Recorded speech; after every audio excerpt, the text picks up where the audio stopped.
નમસ્કાર મિત્રો, આજે આપણે છીએ ભાવનગર જિલ્લાના તળાજા તાલુકાના ગઢોલા ગામે. આ બાજુ એમ કહેવાય કે આંબળા ગામ પડે છે અને આ બાજુ એમ કહેવાય કે ગઢોલા ગામ છે.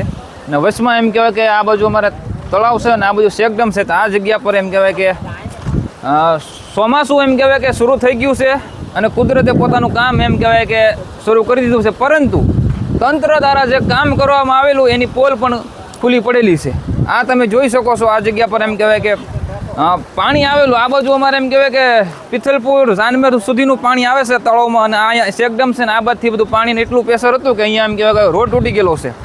આ જગ્યા એમ કહેવાય કે પવિત્ર ગોપનાથ મહાદેવનું મંદિર આવેલું છે તે જોડતો આ માર્ગ છે અને એમ કહેવાય કે ટુરિઝમને પણ આ જગ્યા પર આવવામાં તકલીફનો સામનો કરવો પડશે કેમ કે અહીંયા રોડ બ્લોક થઈ ગયેલો છે અને આગળ એમ કહેવાય કે ફરીને ગોપનાથ સુધી એ લોકોને જવું પડે એવી સમસ્યા એમ કહેવાય કે સર્જાણેલી છે.